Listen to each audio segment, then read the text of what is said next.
আসসালামু আলাইকুম। প্রগতি পাঠশালা কোচিং সেন্টারের পক্ষ থেকে সবাইকে শুভেচ্ছা। আজ আমাদের আলোচনার বিষয় হচ্ছে ধ্বনিতত্ত্ব।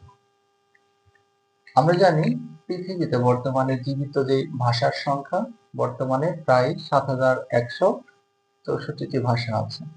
তার মধ্যে আমাদের বাংলা ভাষা অন্যতম। তো ভাষার ক্ষুদ্রতম উপাদান হচ্ছে ধ্বনি। আর এই ধ্বনিগুলোই পাশাপাশি যুক্ত হয়ে একটি শব্দ গঠন করে, আর শব্দ থেকেই বাক্য, বাক্য থেকে ভাষা। তো মানুষের মনের ভাব প্রকাশ করার মাধ্যমই হচ্ছে ভাষা, আর ভাষার মূল উপাদান হচ্ছে ধ্বনি। তো প্রত্যেক ভাষার ব্যাকরণ, সে ব্যাকরণে 4টি তত্ত্ব আলোচনা করা হয় বা 4টি বিষয় আলোচনা করা হয়। এদের মধ্যে অন্যতম হচ্ছে ধ্বনিতত্ত্ব। তো ধ্বনিতত্ত্বের সংজ্ঞাতে আমরা যদি প্রথমে বলি, ধ্বনি কি? ধ্বনি হচ্ছে মানুষের কণ্ঠ নিঃসৃত যে শব্দ, সেই শব্দই হচ্ছে ধ্বনি। তো এখন আমরা বিভিন্ন মাপকাঠির ভিত্তিতে এই ধ্বনিকে সংজ্ঞায়িত করতে পারি। তার আগে আমরা দেখে নিই ধ্বনিকে কয় ভাগে ভাগ করা হয়। আমরা জানি ধ্বনি দুই প্রকার, এক হচ্ছে স্বরধ্বনি এবং দুই হচ্ছে ব্যঞ্জন ধ্বনি। আজ আমাদের আলোচনার বিষয় স্বরধ্বনি।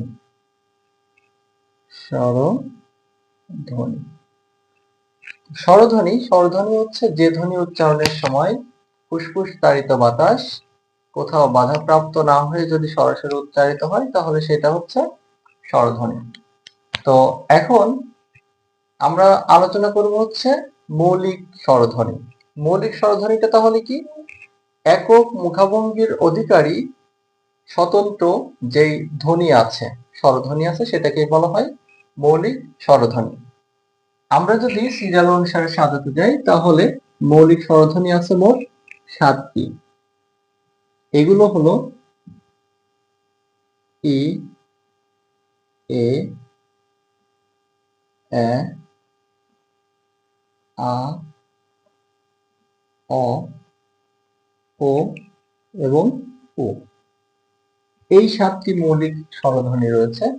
তো এখন আমরা এই 7টি মৌলিক স্বরধ্বনিকে বিভিন্ন মাপকাঠির ভিত্তিতে সাজাবো। তো আমাদের মাপকাঠির মধ্যে প্রথমত রয়েছে জিহ্বার উচ্চতা অনুসারে স্বরধ্বনি, জিহ্বার অগ্রসরতার উপর ভিত্তি করে স্বরধ্বনি এবং ঠোঁটের উন্মুক্তির উপর ভিত্তি করে স্বরধ্বনি। তো সেটা করার আগে আমরা যেটা করব, একটি ছকের মাধ্যমে খুব সহজেই কিভাবে এগুলো আইডেন্টিফাই করা যায় সেটার চেষ্টা করব। তো প্রথমে আমরা ছকটি এঁকে নিই।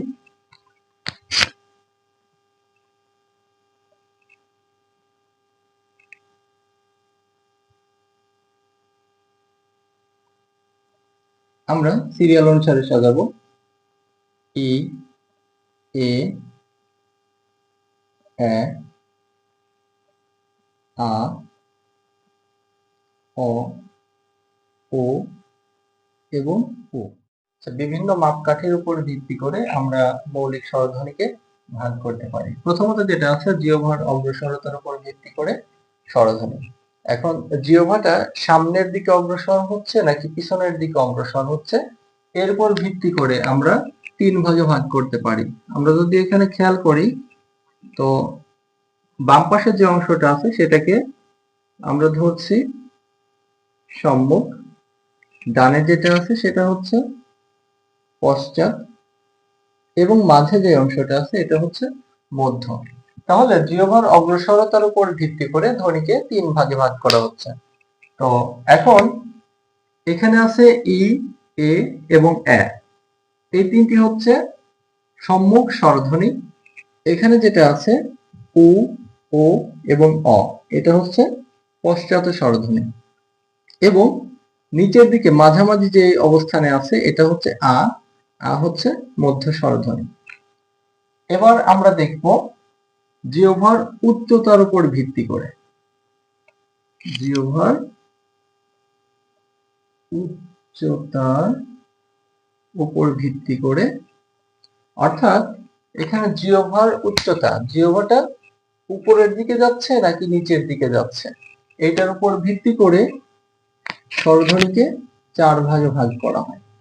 তো প্রথমত যেটা আছে সেটা হচ্ছে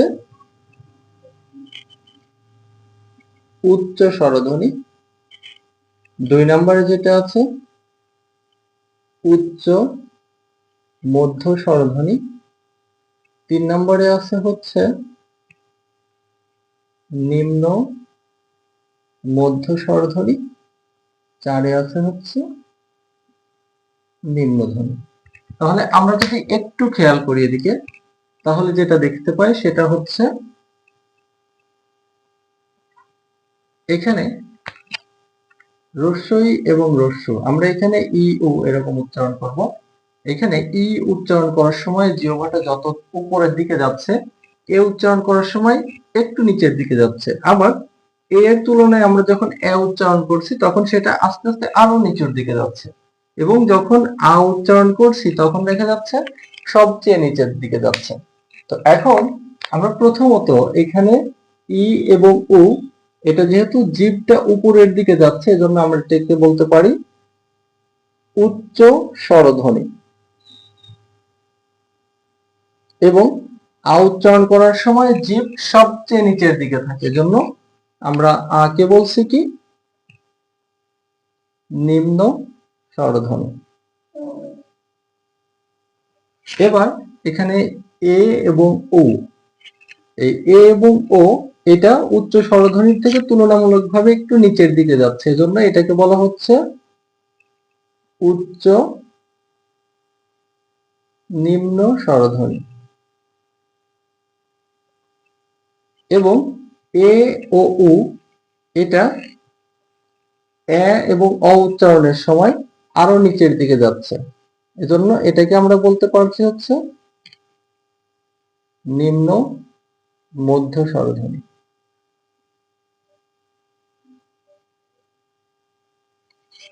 তাহলে আমরা দেখলাম হচ্ছে জিহ্বার উচ্চতার উপর ভিত্তি করে স্বরধ্বনি হচ্ছে 4 প্রকার।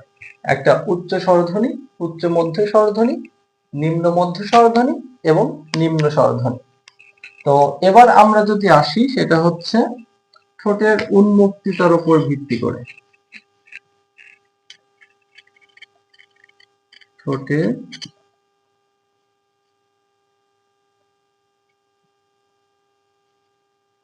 উন্মুক্তির উপর ভিত্তি করে স্বরধ্বনি আছে মোট 4টি। ঠোঁটের উন্মুক্ততার উপর ভিত্তি করে স্বরধ্বনি মোট হচ্ছে 4 প্রকার। তো আমরা যদি দেখি প্রথমত যেটা আছে সেটা হচ্ছে সংবৃত, তারপর আছে হচ্ছে অর্ধ সংবৃত, অর্ধ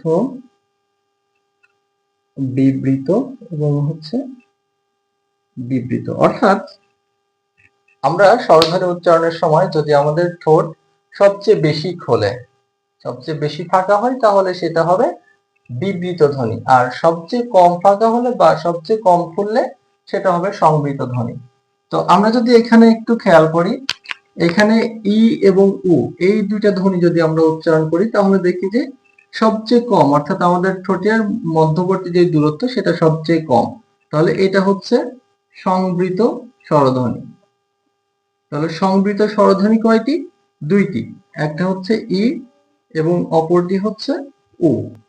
এরপরে যদি আমরা আসি বিবৃত স্বরধ্বনি, অর্থাৎ যে ধ্বনি উচ্চারণের সময় যে মানুষের মুখের যে ঠোঁটটা কি হবে সবচেয়ে বেশি খুলবে, তাহলে সবচেয়ে বেশি খুলবে এমন স্বরধ্বনি হচ্ছে একটি, তার মানে বিবৃত স্বরধ্বনি হচ্ছে একটি, সেটা হচ্ছে আ।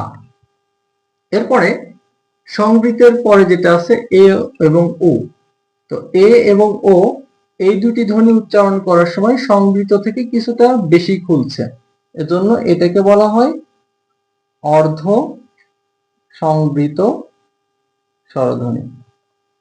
এবার আমরা যদি খেয়াল করি, আ ছিল সবচেয়ে বেশি ঠোঁট খুলেছিল, এবং আ থেকে এ এবং অ এই ধ্বনি যখন উচ্চারণ করব তখন তুলনামূলকভাবে একটু কম খুলবে, তো এজন্য আমরা এটাকে বলতে পারি অর্ধ বিবৃত স্বরধ্বনি।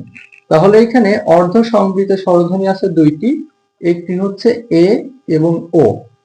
তারপর অর্ধ বিবৃত স্বরধ্বনি আছে দুইটি, একটি আছে এ এবং অ। তাহলে আমরা মোটামুটি 3টি মাপকাঠির উপর ভিত্তি করে আমরা স্বরধ্বনিকে শ্রেণী বিভাগ করলাম। তো এখন আমরা যেটা দেখব সেটা হচ্ছে অনুনাসিক স্বরধ্বনি। তো আমরা সবাই জানি যে আমাদের মুখবিবরের যে অংশ আছে তার মধ্যে একটি অংশ হচ্ছে কোমল তালু, যেটা আমাদের মুখবিবরের প্রায় শেষের দিকে। তো এখানে যে অংশটা আছে অনুনাসিক স্বরধ্বনি। তো স্বরধ্বনি উচ্চারণ করার সময় সাধারণত আমাদের ফুসফুস তাড়িত বাতাস মুখবিবরের কোথাও বাধা না হয়ে সরাসরি উচ্চারিত হয়, কিন্তু কোনো কোনো সময় আমাদের যেই কোমল তালু আছে বা আমাদের কোমল তালুটা একটু নিচের দিকে এসে যখন থাকে তখন কি হয়, তখন ফুসফুস তাড়িত বাতাস নাক এবং মুখ দিয়ে একই সাথে বের হয়, তখন যেই ধ্বনিগুলো উচ্চারিত হয় সেটা হচ্ছে অনুনাসিক ধ্বনি। তো আমরা এখন দেখি যে আমাদের যে মৌলিক স্বরধ্বনিগুলো ছিল সেটা হচ্ছে ই, এ, এ, আ, অ, ও এবং ও। এই স্বরধ্বনির উপর যদি আমরা কি করি, চন্দ্রবিন্দু দিই, তাহলে আমরা পেয়ে যাব অনুনাসিক স্বরধ্বনি। তাহলে বাংলা ভাষায় অনুনাসিক স্বরধ্বনি মোট কয়টি? 7টি। আচ্ছা, এবার আমাদের আলোচনার বিষয় হচ্ছে অর্ধ স্বরধ্বনি। আসলে অর্ধ স্বরধ্বনি এটা বিস্তৃত আলোচনার বিষয়।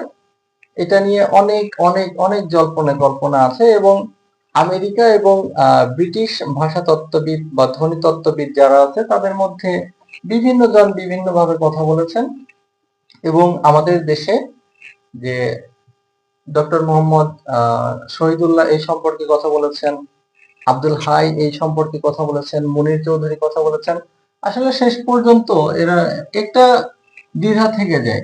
তো অর্ধ স্বরধ্বনি যেটা আছে সেটা হচ্ছে যে পাশাপাশি দুইটি স্বরধ্বনি যদি থাকে তাহলে একটি স্বরধ্বনি তুলনামূলকভাবে একটু বেশি উচ্চারিত হয়, আরেকটা কম উচ্চারিত হয়। তো বেশি উচ্চারিত হয় যেটা, সেটাকে বলা হয় স্বরধ্বনি, সাধারণভাবে আমরা মূল স্বরধ্বনি বলে নিতে পারি। কিন্তু কম উচ্চারিত হয় যে স্বরধ্বনিটা, সেটাকে বলা হয় অর্ধ স্বরধ্বনি। যেমন আমরা যদি এখানে বলি লাউ, তাহলে এখানে দেখতে পাচ্ছি ল এর সাথে আমাদের যুক্ত হয়েছে আ যুক্ত ও।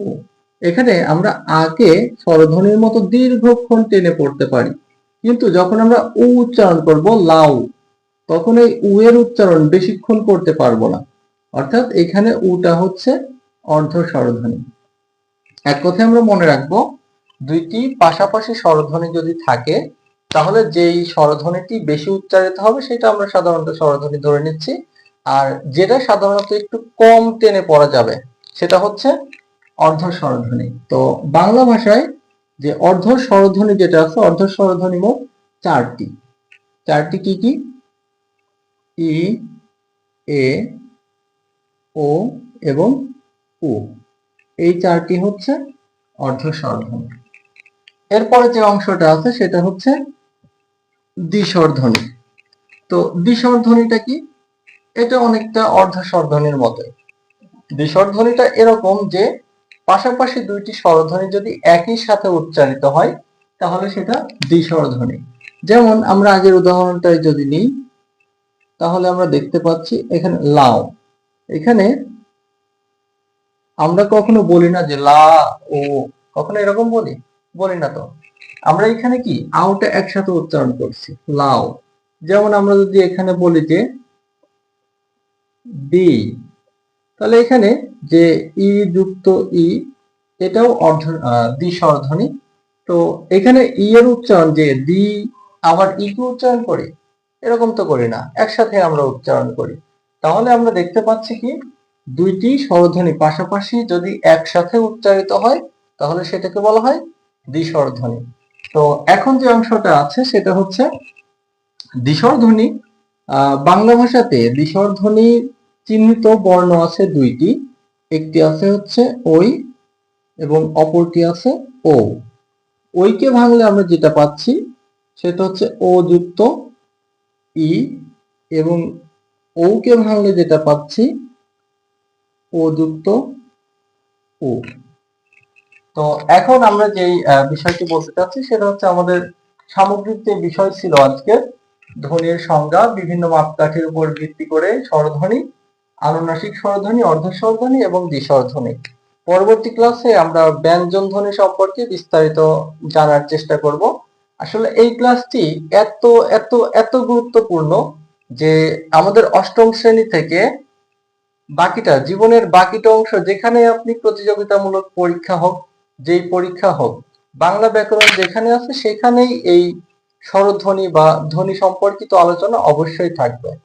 তাই আজকের ক্লাসটা খুবই গুরুত্বপূর্ণ। পরবর্তী ক্লাসের জন্য আমাদের সাথেই থাকুন। প্রগতি পাঠশালার পক্ষ থেকে সবাইকে শুভেচ্ছা। আল্লাহ হাফেজ।